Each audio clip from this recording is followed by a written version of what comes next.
You know, we talk about the deep state, we talk about the globalists. Inflation versus deflation. Well, I mean, You're at Mar-a-Lago. I'm baffled that this isn't front page news. Do you guys support a specific political party, or do you dislike both of them? Oh, it worked like a charm on you guys. Let's go, Brandon. What's up, everybody? We got a lot to talk about today. Man, so this guy, MrBeast, never says a serious thing that's relevant to, you know, everyday problems that people are having, and like hardly ever says anything that is relevant to the daily struggles of people in his life. And he comes out and he's talking crap about Trump now with the tariffs. And I mean, I think people are really sleeping on like how important of a thing this is. And Kevin O'Leary said something really epic today. He said that we should be not only have 100% tariffs in China, we should have a 400% tariff on China because of how detrimental this has been. So I want to show you that. But first, let me show you what exactly MrBeast said in this article, because like this is about chocolate. He's mad that his chocolate's more expensive to produce, but you know, forget about the decimation of the middle class, I guess. So MrBeast is attacking Trump's brutal tariffs and claims it'll be way cheaper to make his feastable chocolates, who people hate, by the way, overseas. So let's see. MrBeast is the latest high-profile figure to attack President Trump's punitive tariffs, which he says will make it way cheaper to produce his ethically sourced chocolate brand Feastables overseas. I don't know why they label it like that, ethically sourced chocolate. So, ironically, because of all the new tariffs, it's now way cheaper to make our chocolate bars we sell globally, not in America. The YouTuber, whose real name is Jimmy Donaldson, wrote on X on Tuesday. Donaldson noted it would be cheaper to produce his popular candy abroad because, quote, other countries don't have a 20% plus tariff on our COGS. Feastable products are designed in Donaldson's hometown of Greenville, North Carolina, and produced in Peru and the U.S., according to the brand's website. While Donaldson claims his brand pays farmers a living wage and uses fair trade certified beans, he admitted that the random price hike was pretty brutal. Quote, "We'll figure it out. I feel for small businesses, though, could really be a nail in the coffin for them," he wrote. All right, what a retard MrBeast is for saying this. Like, he's saying this is going to be bad for small businesses. Like, have you ever wondered why the middle class has been stagnant for the last 20 years? It's because China's been bending us over. Like, I don't think I have to show you the clip of Pelosi. Everybody's been showing that this week, of Pelosi literally saying the exact same thing that Trump is saying right now. You know, between us and China gets more jobs out of our arrangement. China gets more money from exports out of our arrangement, and our middle class and our companies can't keep up with what China does because China has slave labor, and we can't produce things here because of that. So why do they get that protective tariffs and we don't? Like, the thing was clearly set up by people who either don't understand it or want to see the downfall of America, because like this is straight up extracted wealth from us, and it's skyrocketed China's fake economy. I mean, look at a chart of China's GDP growth from the year 2001. It takes off like a rocket. I mean, I showed you that last week. I'll show you that in a second if you want, but here we go. Is MrBeast 26? Jeez. The 26-year-old's chocolate brand makes up a significant portion of his revenue at his company, Beast Industries, driving half of the company's revenue in 2024, making $215 million. That's crazy. I've literally never seen a person say that they like his chocolate. Like, I've seen countless videos of, like, even videos where he's doing collabs with people who have big channels. You could see the look on their face when they taste the thing, and like next to a like normal chocolate bar, and like it looks like they hate the thing. So the sweeping reciprocal tariffs, which hit U.S. allies and adversaries alike, went into effect just after midnight and are in addition to a 10% baseline levy imposed earlier this month on Trump's so-called Liberation Day. While Trump has claimed the U.S. was already taking in almost $2 billion a day on tariffs, the plan has roiled Wall Street and fueled fears of inflation and a recession. If deals are not cut with foreign nations, Trump plans for the new tariff to remain in effect until he determines that the threat posed by the trade deficit and underlying non-reciprocal treatment is satisfied, resolved, or mitigated. According to his executive order, that's from the New York Post. So just for the record, before I show this Kevin O'Leary clip, Trump already he walked it back a bit. He gave a 90-day extension to some countries that have been cooperative. And China came out like an hour or two ago saying that they would be willing to negotiate if they felt like the deal was fair. So, this is already moving in the right direction. Now here, let me toss this over to Kevin O'Leary and tell me what you think of this. Here we go. 4% tariffs in China are not enough. 104% tariffs in China are not enough. I'm advocating 400%. I do business in China. They don't play by the rules. They've been in the WTO for decades. They have never abided by any of the rules they agreed to when they came in for decades. They cheat, they steal IP. I can't litigate in their courts. They take product, technology, they steal it, they manufacture it and sell it back here. Never has an administration 400% tariffs. What would that I look want like? Xi on an airplane to Washington to level the playing field. This is not about tariffs anymore.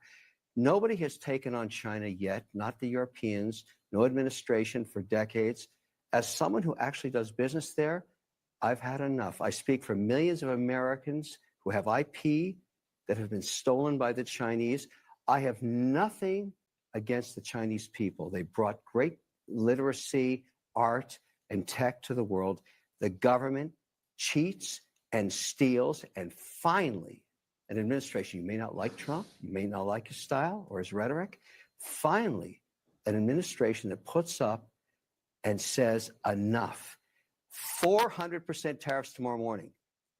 He'll tell you why. Xi can only stay the supreme leader if people are employed.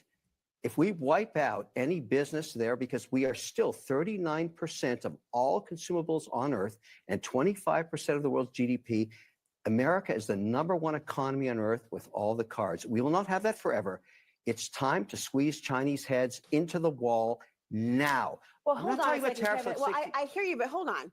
If we're talking about people, the average consumer, not necessarily the head honchos of businesses all across the globe, can they withstand the pressure of that sort of tax on the goods? It's short-lived.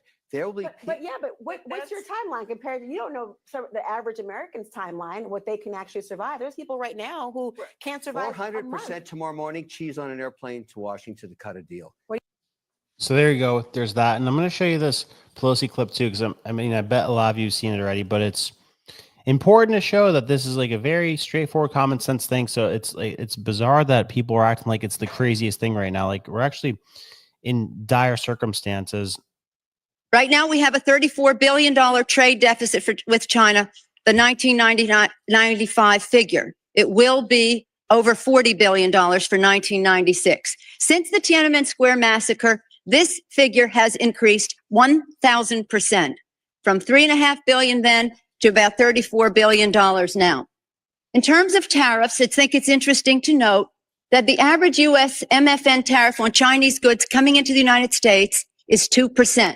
Whereas the average Chinese MFN tariff on U.S. goods going into China is 35%. Is that reciprocal? On exports, China only allows certain industries into China, of U.S. Industries into China, and therefore only 2% of U.S. exports are allowed into China. On the other hand, the U.S. allows China to flood our markets with a third of their exports, and that'll probably go over 40%. And it's limitless because we have not placed any restriction. In terms of jobs, this is the biggest and cruelest hoax of all. Not only do we not have market access, not only do they have prohibitive tariffs, not only are our exports not let in very specifically, but China benefits with at least 10 million jobs from U.S.-China trade. The president, in his statement, requesting this special waiver, said that China trade supports 170,000 jobs in the United States. Insane. And that's in 1995. So, that's exponentially worse today. So I mean, look at this. Look at the growth of GDP. That doesn't even make sense. So they go from, what is it? 1 trillion in the year 2000 to 17 trillion by 2021. And now look, they're flatlining. So I think they peaked already, but all this growth is from that. Like it was just like a big wealth extraction. So we got sold out, and I mean, it's crazy that nobody's spoken about this in 25 years, but I mean, thank God that we're doing it right now. I'm totally critical about Trump, over on Trump about some things, but this one is spot on, and like we need to go full steam ahead with it. So here's the current status of these things right now. Let me see. We got, so I mean, the day started off with Trump increasing, or no, China threatening 84% tariffs, jumping up from 34%. But this is like kind of changing minute by minute. And I saw that China was considering negotiating. I saw that come out like a couple hours ago. But what was it? That was in response to us putting out a 100% hike on China. So there's a lot of back and forth right now. But we had Richard Warner on the podcast today, and he was talking about what percent of China's exports the U.S. represents. And, they calculated it's like 9 to 15% of China's exports. But you factor in Singapore, South Korea, Japan, Europe, the number gets up to like 60%. So I think that, us alone, like our consumer base is essential for China. But, if we could get Japan and South Korea to stop buying from China, within reason, tell them to stop buying certain things from China that they could handle, their supply chains can handle. I think we could put a lot of pressure on China that way. Another funny thing about this to me is that like you got the libertarians freaking out too. Like Rand Paul comes out and says that it's an absolute fallacy that the U.S. is getting ripped off by a trade deficit. So, I mean, I've always had disdain for libertarians because I think they're foolish in a lot of ways, where they say things like we shouldn't have borders, we don't need a government, this and that. Like, believe me, I despise the government. But if you didn't have a government, you just have like the biggest gang in control of society. So, they're wrong on tariffs too, because I mean, look at this.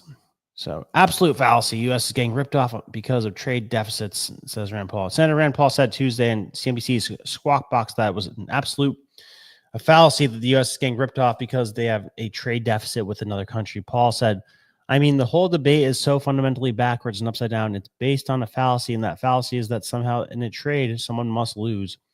That's somehow when you trade with someone, there's a loser and someone's taking advantage of you, and China is ripping you off or Japan is ripping you off. It's absolutely a fallacy. Every trade that occurs in the marketplace is mutually beneficial. Bull freaking shit, Rand. Like, how does it benefit our workforce when you have actual slave labor in another country, and that puts our production workforce out of business because it just doesn't make sense to pay people in America to produce things when you have slaves, actual slaves in other countries that you could pay 50 cents an hour. So how's that not a threat to us? How's that not like China was like a desolate farm country 50 years ago. Now they look better than America in a lot of ways. So you think that's like organic, natural growth? No, it's because we didn't have access to their markets. They had access to our markets, and they had the ability to steal our technology. They had the ability to, underpay people, underpaid, like the impoverished people there, like where they have to put nets on the sides of buildings so people jump off, they get caught by the net because of how bad the conditions are. So, like, even if we do have reciprocal tariffs, the workforce thing is a whole nother thing, because you're still going to have that disadvantage where it's difficult to get companies to stay here when you could pay people so little overseas. Like, even if we do have access to the markets that we currently don't have access to, then like that's still going to be a big problem.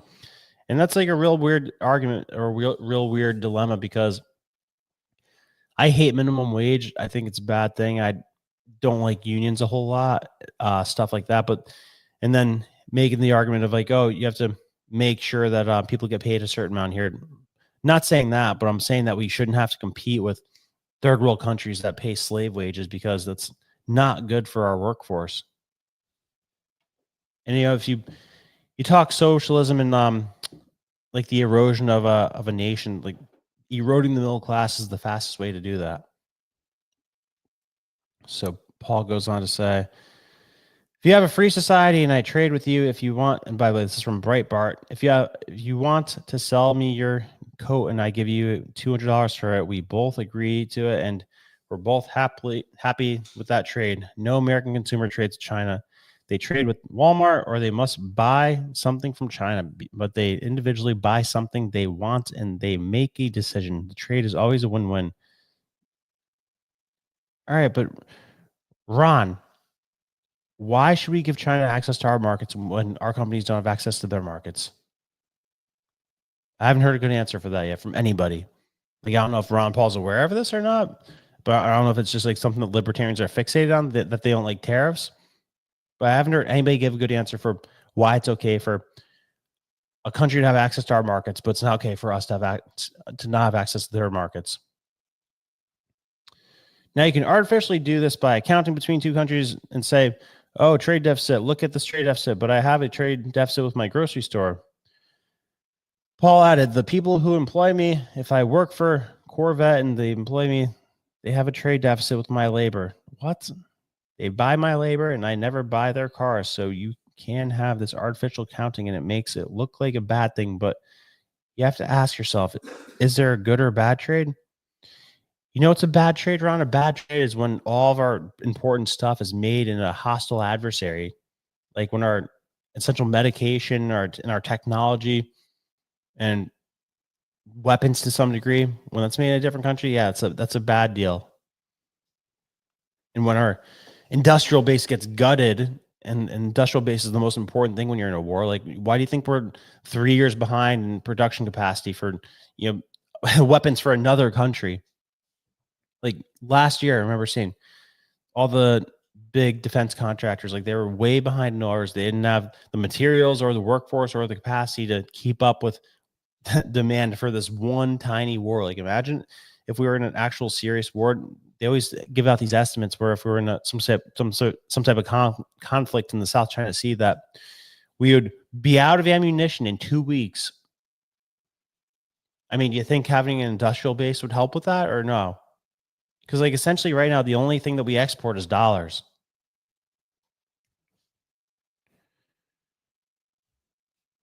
So, like I said, I've never been a fan of libertarians, and I'm even more annoyed with them right now because the only argument I've heard people say about tariffs being bad is that it's inflationary. Like, yeah, of course it's going to be somewhat inflationary in theory because our company saved 90% production costs by having Chinese slaves build things for them instead of American citizens. So yeah, company profit margins are going to get squeezed.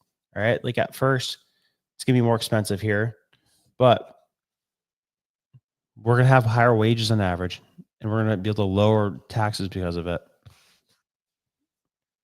So I'm stoked that Trump is holding strong with this. And I think it's going to work out. Let me see if there actually was something from China. I saw a raw news alert saying that China agreed to have discussion. Let's see. Open to negotiation. 6 hours ago, Trump raises rate on China to 125, pause on reciprocal tariffs on other countries. Oh, yeah, and the stock market shot up today for a little bit because he did the pause on, I think, 90 countries. It's so funny. The stock market's so stupid the way it is right now. Like everything else is fine just because he said tariffs are going to be on pause for 90 days. So, like whatever happened to the stock market being based on the future, not the current. So, normally they would say that the stock market's like 6 months ahead of what's going on today. So what, a 90-day break in tariffs is going to change the outlook for the next 6 months, or are they literally just based on what's going on today? Another funny thing, interesting thing that not quite sure about what's going on is this. Remember Bagram Air Base in Afghanistan, the one that we lost, like the critical air base that we lost during the Afghanistan withdrawal. So came out today. There's a mysterious U.S. military flight to Afghanistan, and it sparked speculation about Bagram Air Base. So it's from the Independent, and it says the U.S. cargo plane that flew into Afghanistan last week has sparked speculation that America could retake control of the strategic Bagram Air Base. So if you remember, they were saying that China was going to be able to take over this air base that now that we had withdrawn. So this could be something good. According to local military reports, the C-17 aircraft took off from Dohas or is that Al? That's probably Al.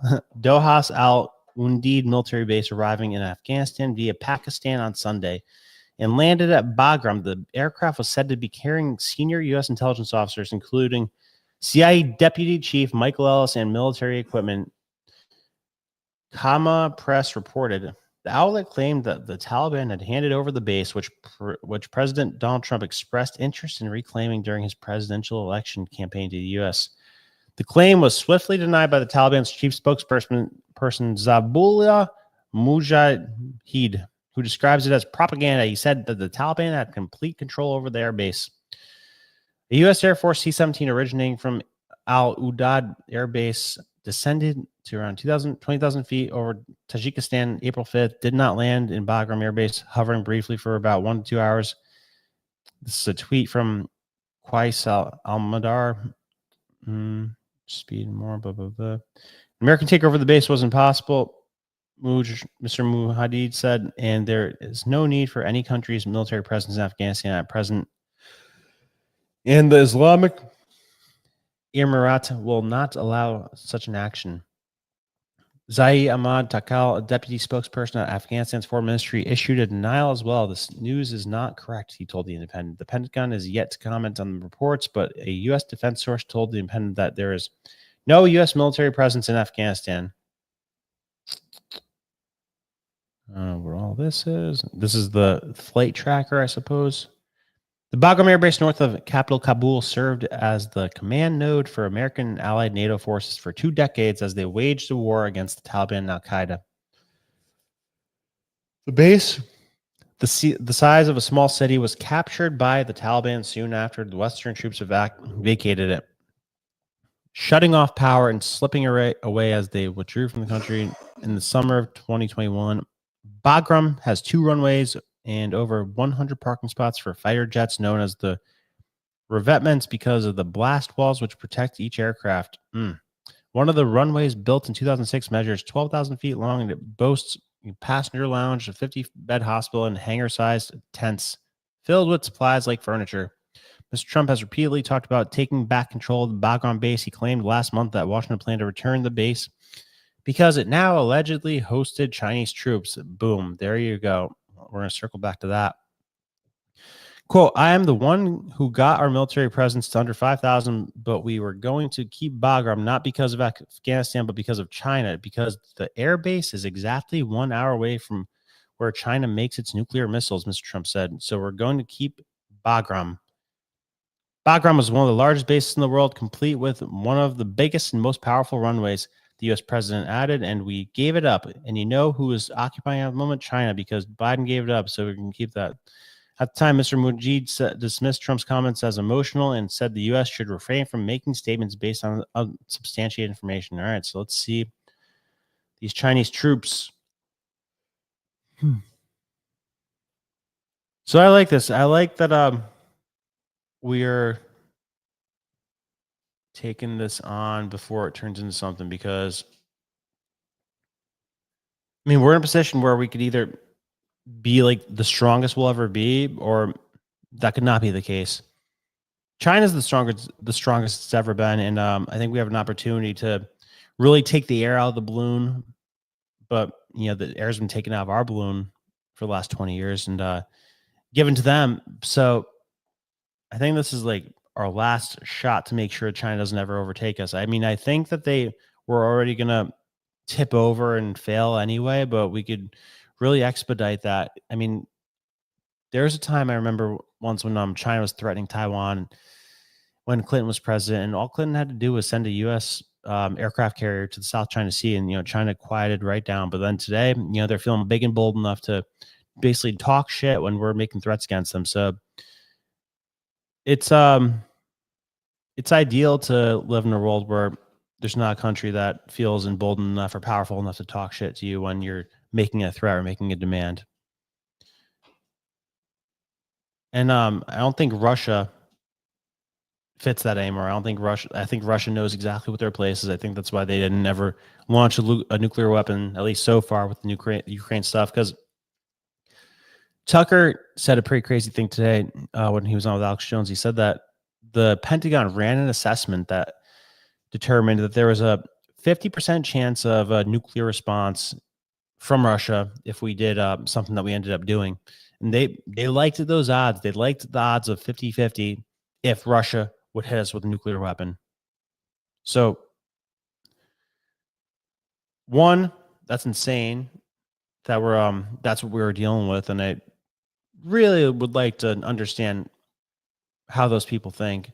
But two, I mean, that's a real show of weakness for Russia that we basically were at war with them ourselves through a proxy, and we're antagonizing them as much as we possibly could. And they threatened a nuclear weapon multiple times and didn't use it. So, I think that's a show of where we are compared to them in terms of world power. But different situation with China. China's getting right up to that point where they could be competitive with us in a strength-based way. But I think we could still shut it down. I think we could still shut it down. I think we could still nip it in the heels. So again, from Yahoo News or from The Independent, Taliban dismiss Trump's claim about Chinese presence at Bagram airfield. This is from March 3rd. The Taliban dismissed Donald Trump's claim of Chinese presence at one former American military base in Afghanistan. The U.S. president claimed Washington was planning to return the Bagram air base. He suggested the U.S. should move to reclaim and disused. The hell is that? Disused and demilitarized military equipment that was not brought home with the departing troops should, during the withdrawal from Afghanistan, quote, I'm the one who got our military presence. Yeah, he said that. We said that already. Let's see what happens when you type in Chinese or China, Afghanistan. China's unenthusiastic economic engagement with Taliban-led Afghanistan. Here we go. This is from October 2024. China to offer Taliban tariff-free trade as it inches closer to isolated resource-rich regime. Okay, that's one. China-Taliban relationship. China navigates a new Afghanistan with the Taliban as its rulers. China mineral ambitions in Taliban-led Afghanistan. China deepens its engagement with Taliban-ruled Afghanistan. China's standoff on who runs the Afghanistan file at the UN signals greater tension ahead. Chinese-American woman thanks Trump after being freed, but yeah, got it. So this is one of those things where there's smoke, there's fire. That if people have been talking about it before Trump was talking about it, and then now that Trump is talking about it, there's probably some degree of truth to it. And we have to shut that shit down as fast as humanly possible. Any place that's that's a strategically important place that is kind of a coin flip to where we could either take it or give it up or just complain about it. We have to take that shit. With the BlackRock and the Panama Canal, if that thing falls through and BlackRock isn't able to get it legally, I think we got to go in there and take it. What the hell's Panama going to do if we roll in there with our Navy? I think it's say no. People will complain, but that's how important that is. China having access to that, having control over that makes them immensely more powerful if we ever had to square off with them.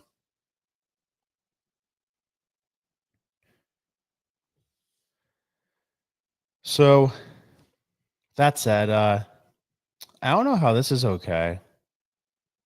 I don't remember this ever being a thing that people could just say on the internet. So people were just like comfortably saying that Trump should be assassinated. That like I think 55% of people said that they were in support of him getting assassinated. I could have sworn I remember that if you said that about the president, that you'd get a visit from the Secret Service. I mean, remember the FBI was like visiting parents for speaking up at school board meetings. So, I mean, is anybody following up with these people that just post these videos online where they're saying that like death this and death that and like Trump like blah blah blah? Because I see these videos all the time, and I don't hear about people getting arrested for this specifically. So, from New York Post. Democrats are forming an assassination culture as Trump rises in power, a new study reveals. A disturbing new report revealed that violent political rhetoric online, including calls for the murder of public figures like President Trump and Elon Musk, is being increasingly normalized, particularly on the left. The report from Network Contagion Research Institute, NCRI, found that a growing number of people are willing to justify and even applaud killing in the name of politics and a warped sense of social justice. The chilling change appears to have accelerated within recent months. What was formerly taboo culturally has become acceptable. Joel Finkenstein, lead author of the report, told Fox News Digital, "We're seeing a clear shift, glorification, increased attempts in changing norms, all converging into what we define as assassination culture." The NCRI study traces the cultural shift back to the assassination of United Healthcare CEO Brian Thompson, allegedly. Got it. According to the study, these memes have sparked copycat behavior targeting other figures associated with wealth and conservative politics. It's not just Luigi anymore, Finkelstein said. I mean, you know what's probably not fucking helping is that they're showing that this kid's like getting visited by women in jail, that he's getting a bunch of letters and a bunch of attention, and that like the media is talking about him over and over and over again. Like there's a reason that the media isn't supposed to talk about school shooters or terrorists, because then people think of it as like a glorifying thing where if they, if they're a loser, they could go out and do this and then like become famous suddenly. So I don't know why this is happening with the Luigi guy. Like right from the beginning, they just glorified the shit out of this guy and like turned him into like a folk hero. So I think the media has a lot to do with this and the way that people perceive this guy. So they say they're gonna give him the death penalty. Good. I mean, who the hell knows if like he's even the guy or if he's a patsy? I have no evidence to say that that's the case, but with the way that our government is operated, I wouldn't doubt it one bit. If like I wouldn't be shocked if that was the case. But as far as we know, it's him right now, and he should probably die to scare other people off from doing this stuff, because you have to do something to offset the like crazy momentum behind the idea of doing this to people. So sparked copycat behavior targeting other figures associated with wealth and conservative politics. It's not just Luigi, blah, blah, blah. A ballot measure in California darkly named the Luigi Mangione Access to Healthcare Act. It's just one real world outgrowth of this online movement. What the fuck is this? Luigi before fascists. Great. And they have their jackets made. It looks like that was made by an NGO. The NCRI conducted a national representative survey of more than 1,200 U.S. adults weighted to reflect national census demographics. The findings were stark. Some 38% of respondents said it would be at the least somewhat justified to murder the president, and 31% said the same about Musk. Who the fuck is asking that question? Like, why is that question okay to even ask? Like, why are you reporting on this? Like, the term dog whistling, where you're just like calling on people to do things? Like, what would you call this if not that? Like, first off, why are you doing a survey on that? And second of all, like, why are you reporting it? Both those things, like, not that it should be, I don't know. Is that a First Amendment thing? Like, asking people if they think it'd be a good thing if the president got killed? I don't know. Like, the things that people got in trouble for from 2020 to 2024, and then you got this. Like, anybody who answered that survey should be getting looked at right now. Like the government had something called Main Core, where they kept people in a database if they considered them to be potentially hostile adversaries in times of like martial law. So are we keeping track of the people that are answering these polls? When counting only left leaning respondents justified for killing rose to 55% and Musk 48%. So that's the entire country. 38% says yes. I don't even know if I believe that. These are not isolated opinions, the report states. They are part of a tightly connected belief system linked to what we call left-wing authoritarianism. What? Trump represents the perfect target for assassination. Well, he's powerful, he's rich. What's assassination culture? He's powerful, he's rich, and he's provocative. Finkelstein told Fox News that puts him on the highest shelf for those who glorify political violence. So here's a chart. Like they literally made a fucking chart for this. When asked whether destroying a Tesla dealership was justified, nearly 4 in 10 respondents agreed it was. Blah, blah, blah. All right, so what is this? Finkelstein said that while some level of violent sentiment exists on the right, we found what was statistically higher endorsement of political murder on the left, 41% more than among the right-leaning participants. All right, so was this a correlation with Blue Sky and wanting to take out certain people on the left? So you know what this makes me think of? This makes me think of this weird thing that I came across this weekend that looks like a total George Soros thing. So look at this. So actually I should play this clip first with Rachel Maddow saying how there's going to be like a record level of protests. Let me see if I could find this real quick. Rachel Maddow. Shouldn't be hard to find since she only does one show per week for a couple mil. 25.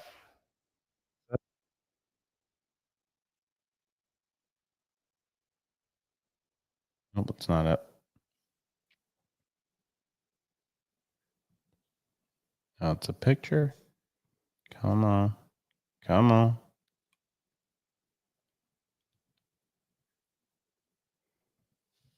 Protests.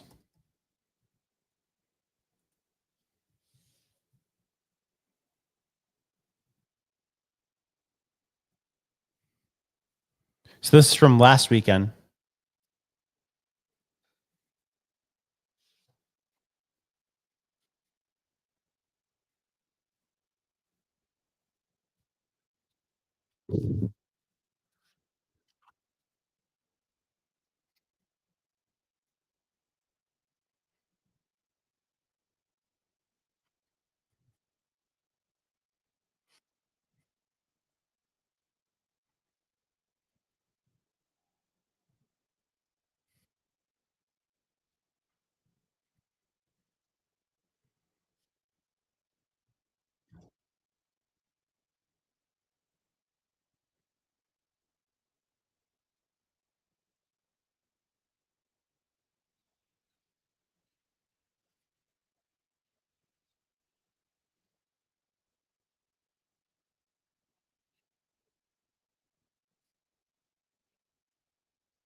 All right, so here's the is that the right thing? Oh,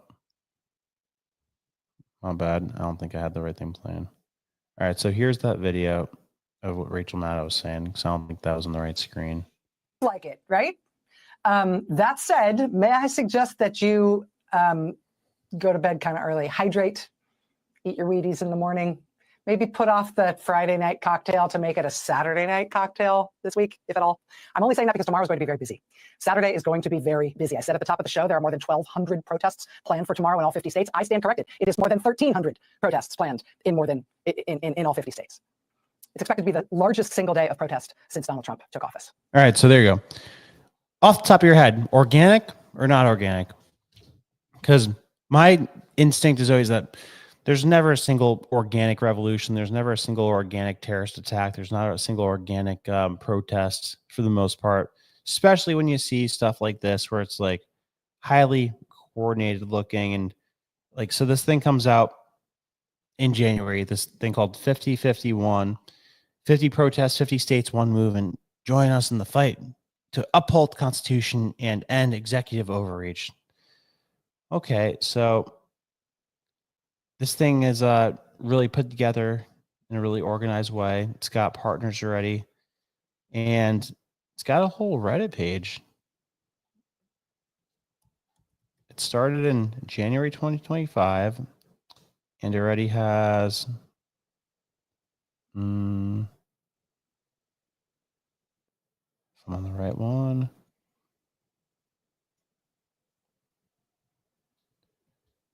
$50, $51. Oh, communities. Here we go. 276,000 Reddit followers. So look at this thing. There's nothing organic looking about this. So apparently they were in every state this past weekend. And like two paths diverged in the weeds. America took the psychopath. Yeah.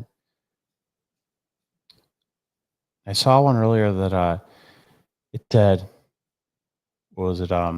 Bring back 1789, like bring back the French Revolution. And they had like guillotines and stuff. Oh, great. Just in Grand Central Station. Look at this.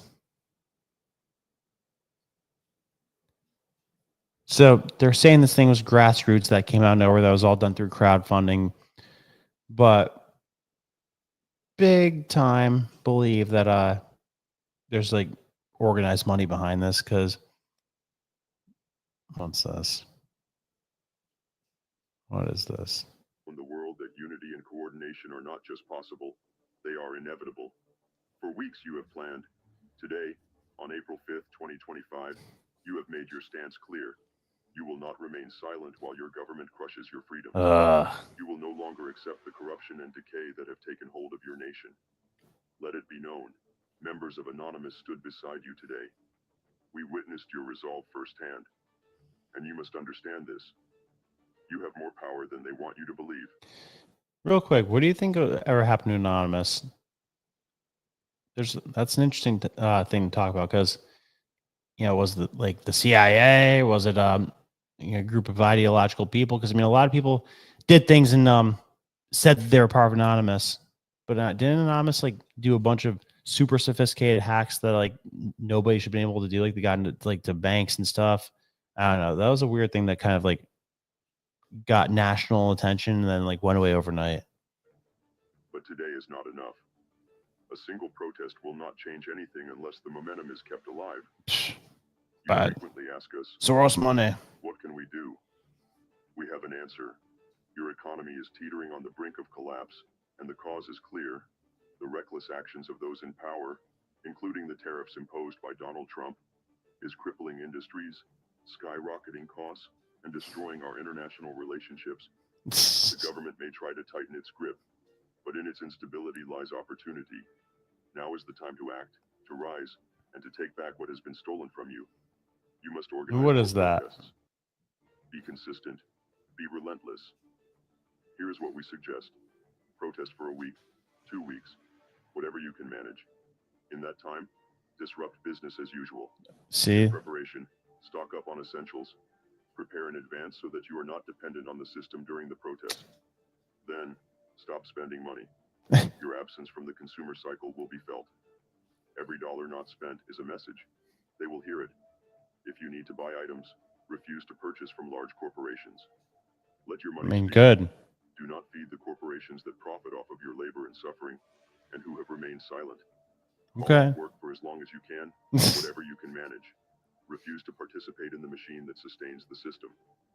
And all right, so the funny part of that too is that like half the freaking country can't handle an unexpected $500 payment, and this guy's telling people to stop going to work, to stop buying things. Just, I mean, I agree with the big corporation thing. Like, that's a good message. That, like you should favor small businesses over big corporations. Like, I think that's something that we could all agree on. But man, what a shit message that you like. I mean, they are probably paid protesters. You get like $700 per protest or per event they show up to. Because, like I've seen these things, like when when we were in DC and we saw them show up to Elon's house. Like they showed up in a van together and all had signs that looked identical. And you couldn't even speak to them. Like you go up to them, try to speak to them, they're just like screaming in your face. So these aren't real people that are out there protesting because they want to protest. They're getting paid to do it. Most importantly, support one another during the protest. If you have the means, help those around you who might struggle to sustain the protest. Your collective strength is your greatest weapon. Once you do this, do you think they will ignore you then? Yes. When profits fall and industries feel the weight of your absence? When those in power realize you will no longer comply with the system they create? All right, so let's see how many views this thing got.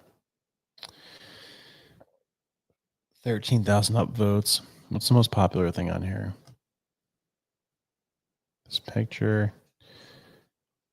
Trump said his tariffs were here to stay and would never change. Wind blew and changed his mind. Blah, blah, blah, blah, blah. Next 50 state nationwide protest, April 19th, a weekend. What the hell is this thing? I'm going to have to go to one of these things and try to talk to people and see what the type of person that goes to one of these things looks like and sounds like Boston, and what they think. now, as we check back in on one of our top stories, anti-Trump protests taking place across the country today after a tumultuous week, to say the least, on Wall Street and the economy. We want to point out, just a few minutes ago, we did show you a protest. We said it was Boston. It was not Boston. It was an unrelated protest. But what you are looking at right now is Boston, and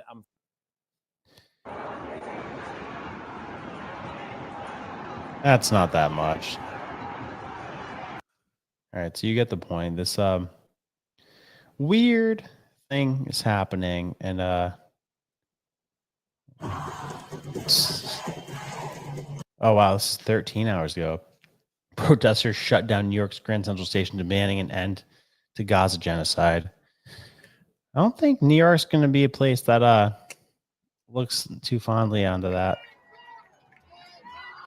All right, so the next thing we go to, man, that kind of sets up two different things at once. Let's do a fun one quick. This really went under the radar. I don't know why. It's a fun story. So George Soros apparently had one of his Open Society foundations raided in India a couple weeks ago, and just nobody talked about it. So somebody showed me this on TikTok, and I looked it up, and it seems like it's true. So, oh, look at this. ED, not erectile dysfunction, searches Bengaluru offices of Soros Foundation and entities linked to it. So this is from New Delhi, the Enforcement Directorate. So that's what ED stands for in India. On Tuesday conducted, and this is March 19th, on Tuesday conducted an extensive searches on Open Society foundations promoted by U.S. billionaire, currency speculator, and hedge fund operator George Soros, who had been accused by BJP of acting against India's interests. The raids in Bengaluru at OSF and linked entities were the fallout of an inquiry into FDI sourced by OSF in violation of Foreign Exchange Market Act guidelines. Sources said Open Society Institute U.S. had been put under prior reference category by the Home Ministry since 2016 due to allegedly undesirable activities. So OSI is required to secure prior sanction from the ministry to send funds to FCRA registered organizations in India.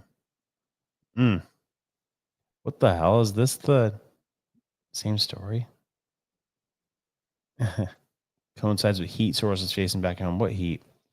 Sources said investigation found Soros Economic Development Fund, OSI Social Impact Investment Arm, provided funds to 3 Indian companies, Rootbridge Services, Rootbridge Academy, and ASAR Social Impact Advisories. These companies received approximately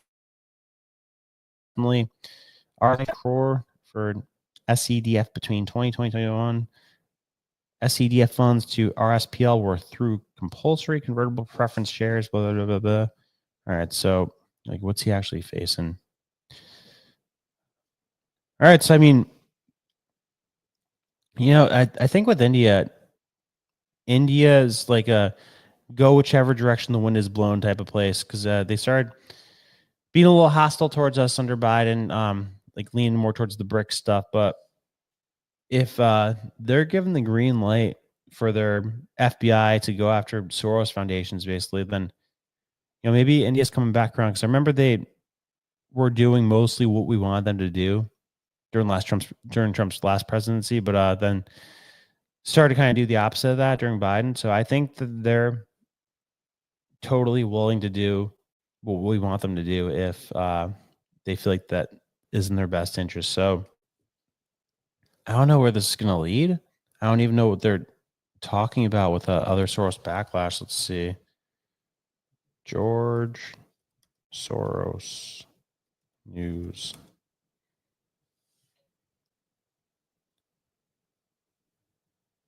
Oh, 14 minutes ago. Look at this. Bulk of RS 300 crore from Soros Fund went to 12 Indian entities from the ED. ED investigators tracking the RS 300 crore dispersed by George Soros foundations have found the bulk of the money donated to controversial billionaire hedge fund with 12 entities. Government and investigating agencies were not aware of their largest by Soros foundations until ED came across evidence of its disbursement during the searches carried out on the premises of 3 companies in Bengaluru. These funds routed to different civil rights organizations and think tanks in India by allegedly bypassing their home ministry's mandatory permission required under the Foreign Contribution Regulation Act. According to ED's preliminary findings, the probe found that funds were routed from Soros Open Society Institute, which had set up a Spada investment company in Mortgage for this purpose. Later, an entity, a Spada investment, was set up. Blah, blah, blah. All right. All right, so I mean, the same thing he's done his entire life. Like now, somebody's just finally looking into it, and I wonder why they're looking into it. Like that's the interesting question. Like, how many countries is Open Society in? Let's see, Open Society locations: New York, Berlin, London, Brussels, Washington, as well as regional offices: Africa, Asia, Latin America, and Middle East. Doesn't say Europe. That's weird. Or excuse me, India. Why doesn't it say India if India was the one giving them problems? Weird.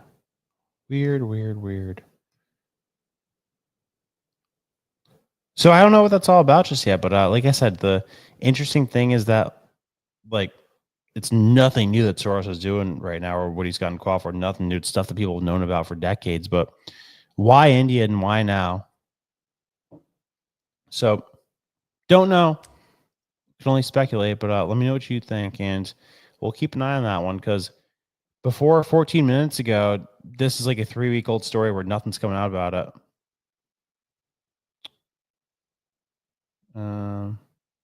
The unholy alliance behind cop killers, parole, ex-cons, George Soros, and 2 New York governors. Should we click on that? All right, Soros rabbit hole, because this just came out. Convicted cop killer should never walk free, but New York's Soft and Crime Parole Board is poised to release 44th such monster since 17. For this injustice, you can blame mayoral wannabe Andrew Cuomo and his criminal coddling successor, Kathy Governor Hochul.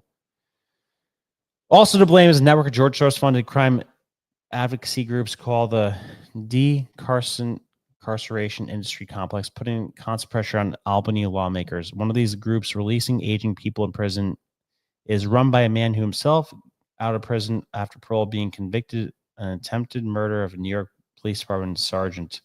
The parole reform agenda in Albany is driven largely by ex-cons bankrolled by extreme leftists. Later this month, cop killer Dave McClary will go before the state parole board.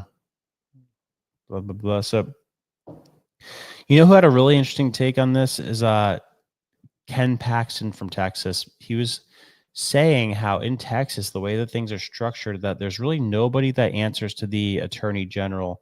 The attorney general, and like especially for each county or each district, like you literally have to have a whole congressional hearing and make a case in front of the state Congress to get the attorney generals in trouble or taken now or have them held accountable. So they really don't answer to anybody. So it was a smart way for Soros to go about this to like focus on getting attorney generals elected, because like they really are like the linchpin of law and order and a lot and like the way that our system's set up, and they aren't really accountable to anybody.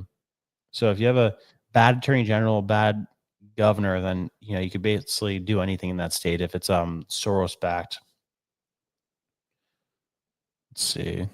Seb Murdoch says the Indian Parliament has been doing controversial things this year, and there have been several social issues that moved citizens to flip out. Really? Kevin's literally rewinding the video. That's interesting, Seb. Can you give an example? I will look into that. What are we talking about, boobs? Texas woman, what is up? What we got going on, guys? I have not properly said what's up. Who watched the PBD podcast yesterday, by the way? Nah, that's funny, Texas woman. Greenspan, what? Besant? You think Besant's a Soros puppet? I was starting to like Besant.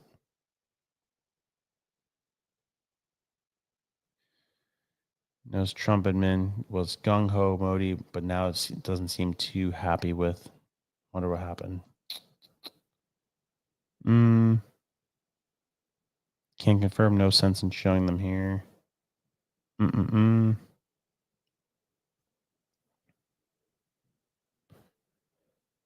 Thank you, Andrew. I appreciate that.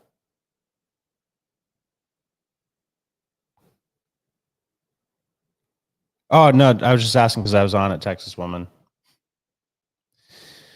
So selfish of me to ask. Most recently was the land endowment.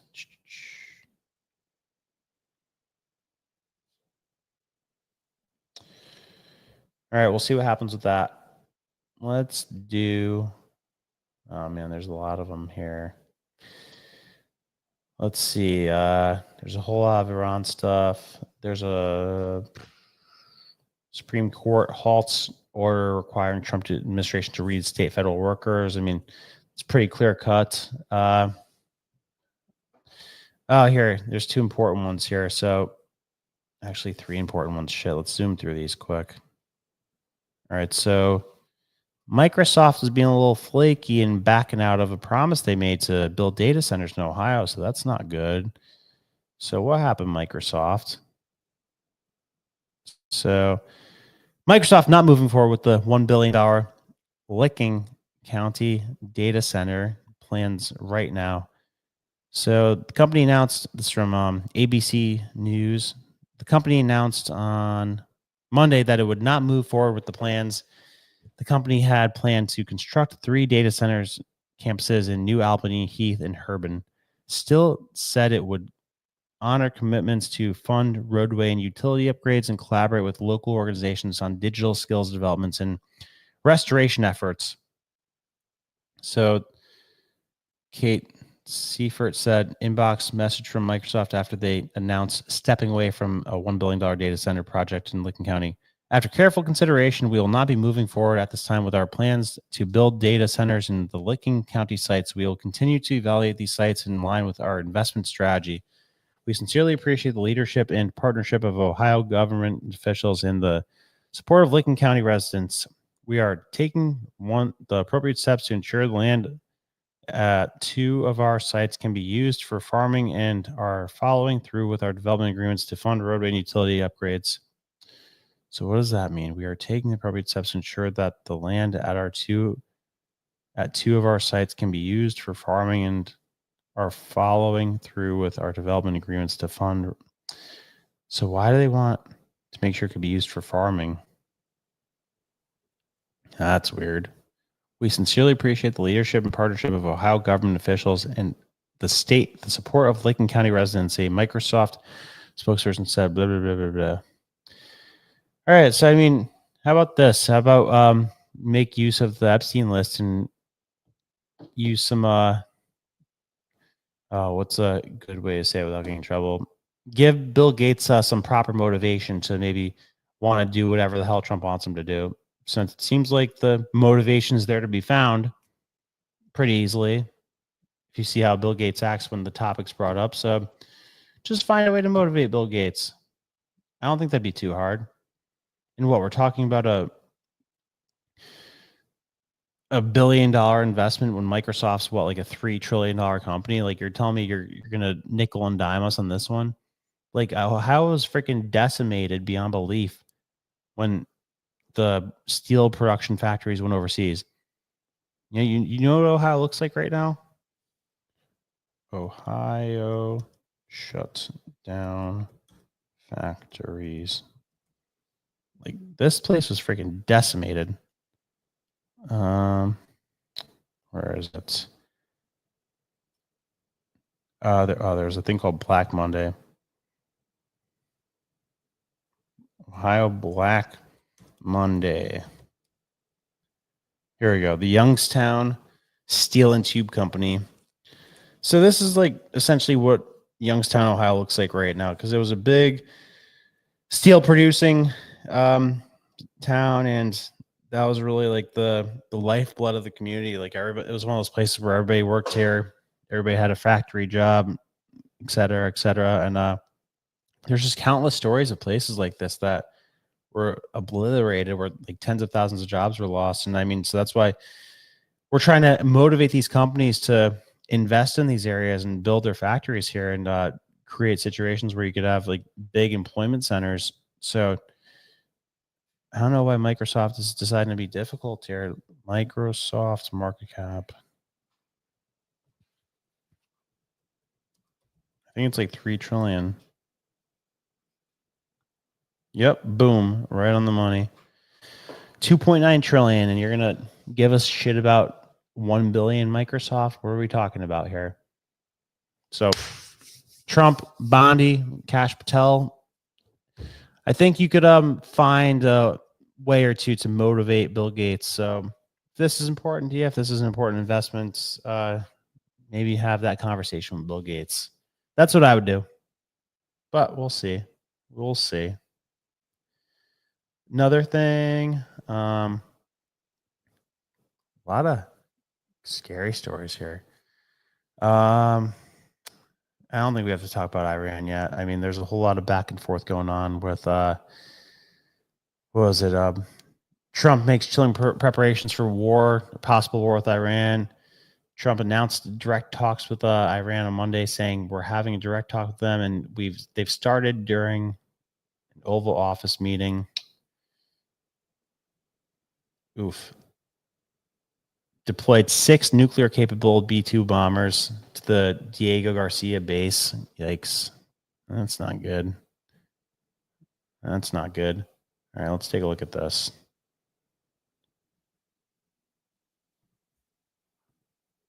Let's check this one out. I mean, I don't know. I think of Iran as like kind of a patsy. Like, they're trying to use Iran to get us dragged into something. You know, like, I don't think it's a coincidence that they started mentioning Iran right away when the assassination attempt happened on Trump. I think they're a patsy. All right. Right page, correct. All right. President Donald Trump surprise comments about direct talks with Iran comes as the Pentagon has been brandishing American firepower by deploying B-2 bombers at the base in the Indian Ocean. Satellite images have revealed the deployment of 6 nuclear-capable B-2 bombers on Diego Garcia, a British-owned Navy base that has been critical during U.S. military campaigns. It comes as the Pentagon has unleashed daily attacks on the Iran-backed Houthis, and as Trump has said empathetically and repeatedly that Iran cannot be allowed to get a nuclear weapon. Yeah, no shit. The move of the aircraft carrier Diego Garcia definitely sends a signal to Iran about the extent to which they're in jeopardy. Blah, blah, blah, blah, blah, blah. All right, so watch this. Watch this. Iran wants new government. So if this thing comes up properly, this is what I always go to. There's a survey. Here it is. Over 60% of Iranians want transition from Islamic Republic. So 41% want the overthrow of the Islamic Republic. 21% say structural changes and transition from Islamic Republic. So just right there, 41% of the country wants to overthrow the government in Iran. So we don't need a freaking war. We don't need to put boots on the ground. Israel doesn't need to put boots on the ground. What we need to do is, I mean, this is going to sound probably crazy because it's gone bad so many times, but it's gone good sometimes before. Like the first Iran revolution or coup, whatever you call it, in the 50s when we got the Shah in there, that worked out pretty well. So I think we essentially need to do that. We need to create the circumstances where it's easier for Iran to overthrow its government because it wants to. The desire is there. There's been like a record amount of protests the last 10 years.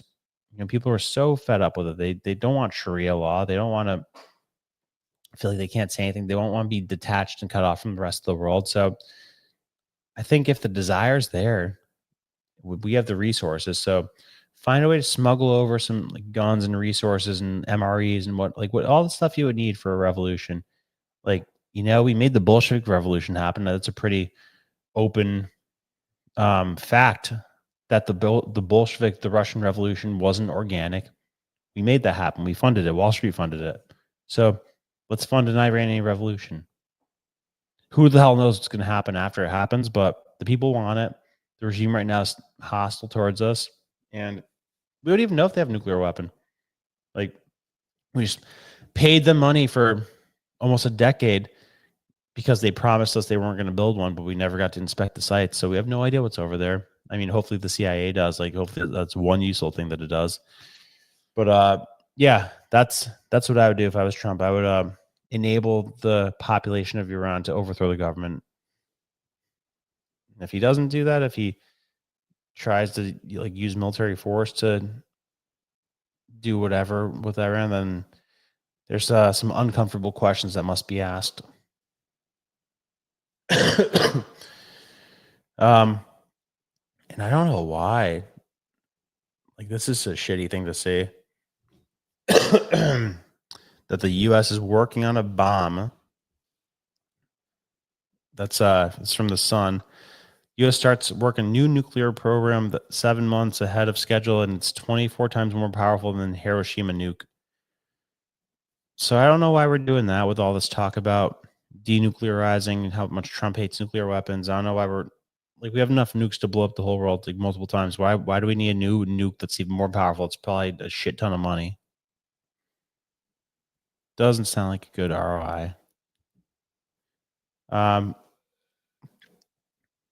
To finish off the day, let's look at this this like weird cloning story quick. It's like we're starting to see like Westworld, Jurassic Park, all that. You guys saw what's going on with the wolves. They brought back the wolves from 13,000 years ago. And I don't think this is a new thing. I think that they've been able to do this for like 10 years now.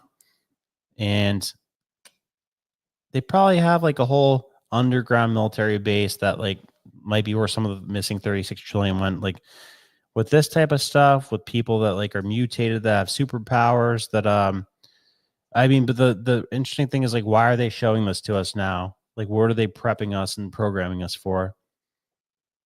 Because we were able to clone people as far back as the 90s. Like I think there's something called like Dolly the lamb or Dolly the cow or something they were cloning. So this is a new chapter, but I don't think this is new. I think this is something that we've had the ability to do. I think they maybe just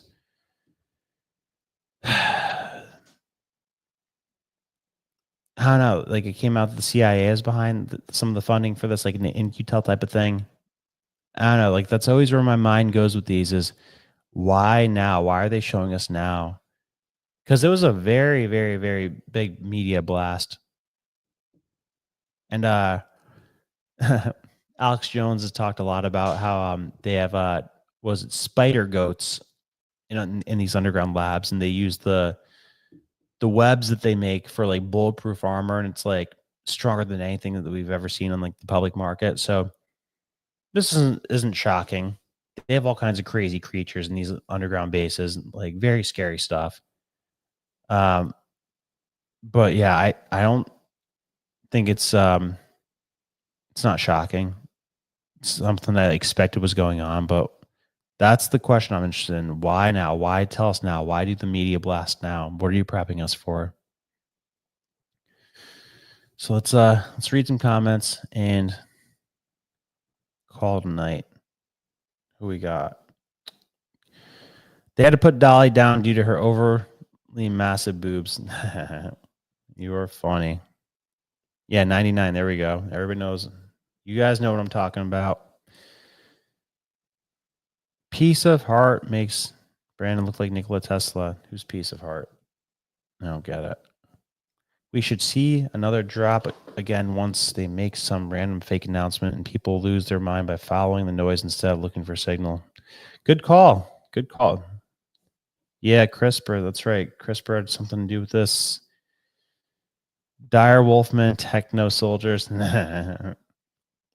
Any Islamic republic should not have nukes. If you had read the Quran and Hadith to the end, the end goal for Islam is world domination. Every non-believer must submit. Yeah, I know they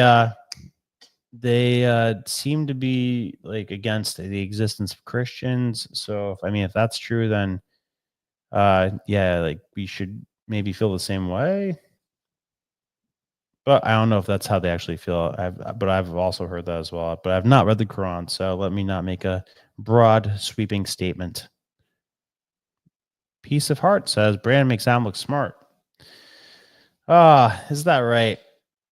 Is that right? Oh, are you still coming at me for what I said about the stock market yesterday? Because let me just double down on that one and say that I totally stand by what I said. I totally think that the best thing that could happen for the country is for a 50% stock market crash, because we have been pillaged by old people that took out debt money that did not belong to them, that people our age that we're going to be responsible for. So now they're in a much more advantageous situation than we are, and for the first time ever, it's expected that that kids are not going to have a better quality of life than their parents, or it's not going to surpass it. It's going to be like at par, if not worse, because of cost of living, wages, and the general economic conditions of the world. So whose fault is that? Is that our fault? No, it's not our fault. It's the people who came before us. It's their fault.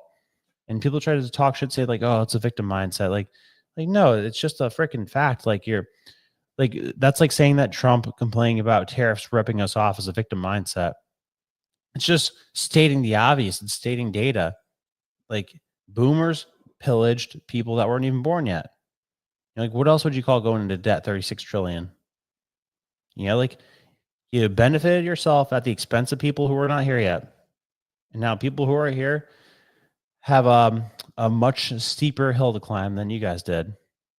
And I know it's not like each individual boomer like made that decision to like put the people that were going to come next at a worse situation. It was mostly the politicians. It was probably exclusively the politicians. But just like now, people didn't speak up back then and say like, hey, that's a bad idea. And I mean, nothing has changed today. Most people don't speak up and say, hey, it's a bad idea. We shouldn't do that. We shouldn't go to war with Iran. We shouldn't print $3 trillion for COVID. We shouldn't do a giant bailout program for 2008. So, most people don't pay attention to this stuff. So like we just get bent over constantly. And if we don't reverse it, it's going to keep getting worse and worse for every generation. And that's how like a nation fails. So sorry for saying the painful truth. And if you think that makes me dumber than Adam, then so be it. I don't care. I know that I'm right. It's not easy for people to hear. Like I know older people are going to have an intrinsic bias to the stock market because it's been really good to you for the last 20 years because we pumped money into it. So I get it. It's like crypto. You become religious about the thing, but it is what it is. I'm totally right. 100%. I'm totally right. Like, tell me how I'm not right.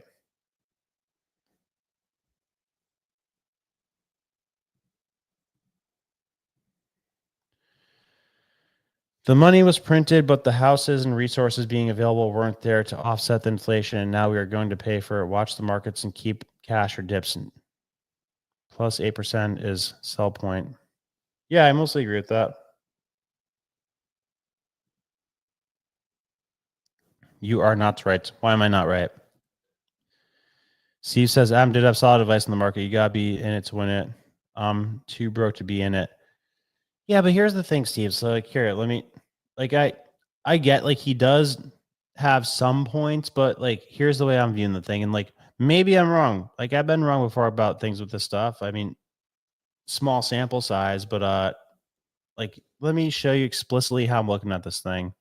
And maybe this will make sense to some people. So, it's a very clear cycle that happens in the market. Oh, let's get rid of this commercial. Very clear cycle. This is 90 years. And I mean, what jumps out to you right away? Like, we always have these, like, this is 1929. Big jump. Takes a while to get back to there. Takes, what? Almost like 15 years to get back to the all-time high. And then do good again. Then it takes 15 years to get back to the all-time high. Right? Now, this one peaks 2001. Doesn't get back to the all-time high until, 15 years later.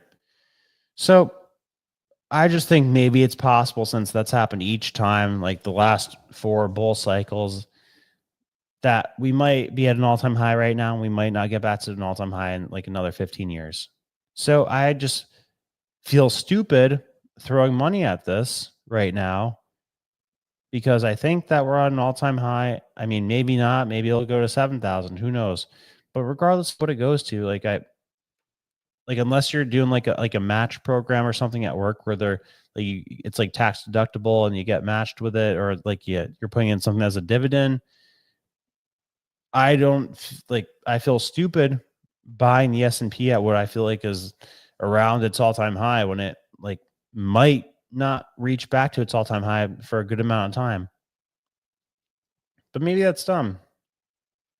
But that's my rationale. So, I mean, tell me why I'm wrong with that.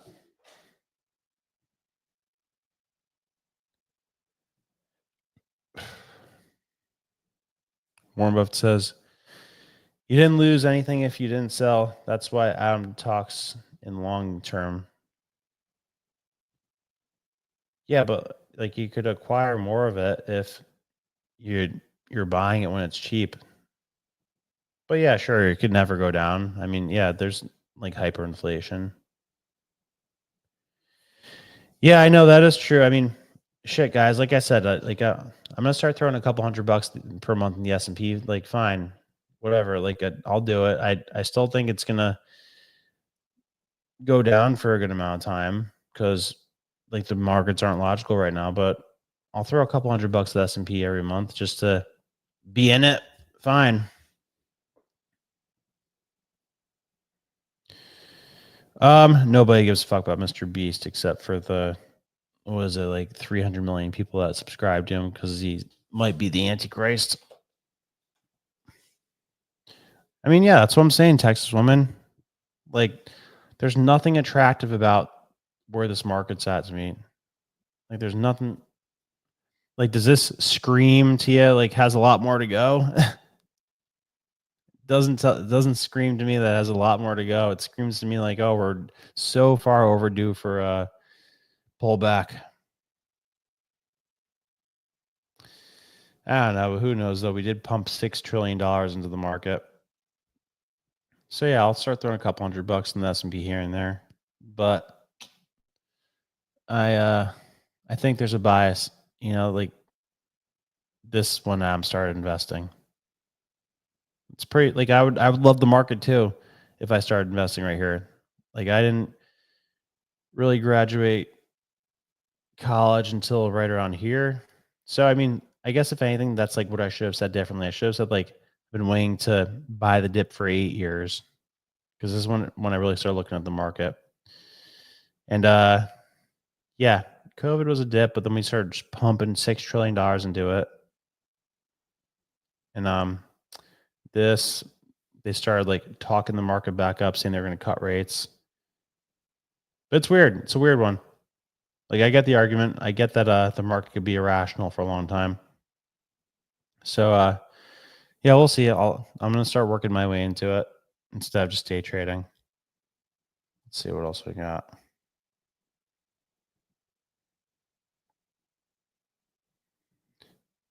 Yeah, I get it, Steve. I get it.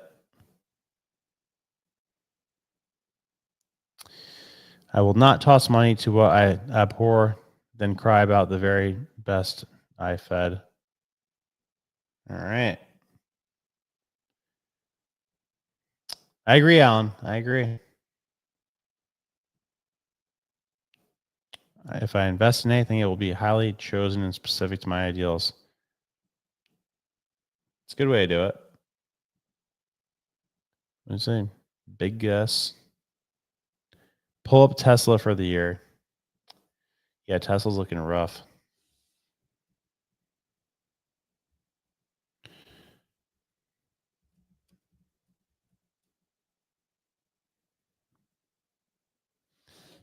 Yeah, not so good. I mean, some people are running in trying to buy Tesla right now. I don't know, maybe. But so like that looks expensive right now. But with that said, like look at Nvidia.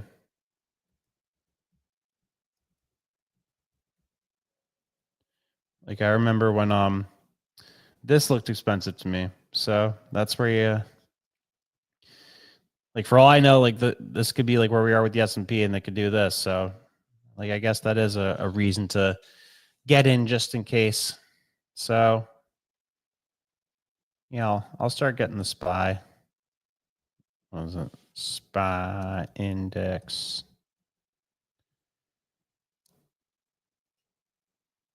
Yeah, so just so man. Freaking printing money. Yeah, I'll start chopping away at this. Whatever. Apple, same thing. Like Apple basically looks just like this. I think Apple's like 7% of the S&P 500. Yeah, same chart. Look at freaking Apple in 2008. $4. That's nice.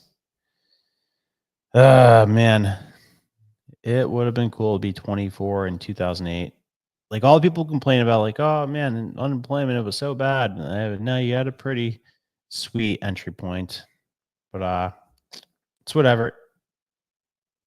I will debate this thing any day in terms of the young people getting pillaged by old people because of the debt they went into. But it's all good. And yeah, no, I get that there's an argument like that I should be dollar cost averaging into it no matter what.